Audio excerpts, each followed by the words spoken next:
Hello అండి. కొర్రమీను పులుసు నా స్టైల్‌లో నేను ఎలా ప్రిపేర్ చేస్తానో చూసేయండి.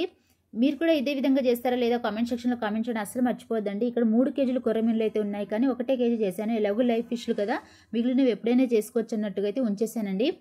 ఇంకా ఫిష్ కర్రీ చేసేటప్పుడు ఎప్పుడైనా కడాయి వెడల్పు ఎక్కువగా ఉండాలి, లోతు తక్కువగా ఉండేటట్లు చూసుకోవాలి. అప్పుడే ముక్కలు విరగకుండా చాలా పర్ఫెక్ట్‌గా వస్తాయండి. ఇంకా ఫిష్ కర్రీలో ఆయిల్, ఉప్పు, కారం ఎక్కువనే పడుతుందండి. అప్పుడే టేస్ట్ చాలా బాగుంటుంది.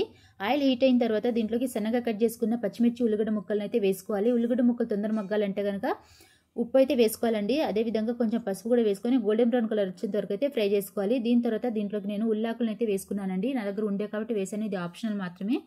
దాని తర్వాత దీంట్లో కరివేపాకు కూడా వేసుకొని మంచిగా మగ్గించుకోవాలండి. తర్వాత దీంట్లోకి అయితే ఫ్రెష్గా దంచిన అల్లం వెల్లుల్లి పేస్ట్ అయితే వేసుకోవాలండి, చాలా బాగుంటుంది.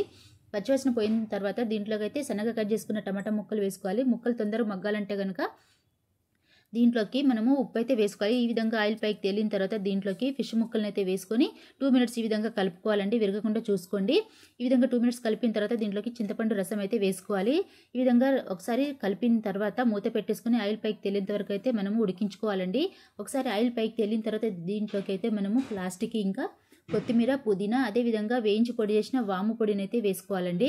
నేనైతే ఈ విధంగా చేస్తాను, మీరు కూడా ఇదే విధంగా చేస్తారో లేదో కామెంట్ సెక్షన్లో కామెంట్ చేయడం అస్సలు మర్చిపోద్దండి. ఎవరైనా ఫస్ట్ టైం చూస్తున్నట్లయితే కనుక నా వీడియోస్ని కంపల్సరీ చూడండి. అదేవిధంగా ఛానల్ని అయితే సబ్స్క్రైబ్ చేయడం అస్సలు మర్చిపోవద్దండి. ఇంకా లైక్ చేయండి friends. Thank you so much for watching.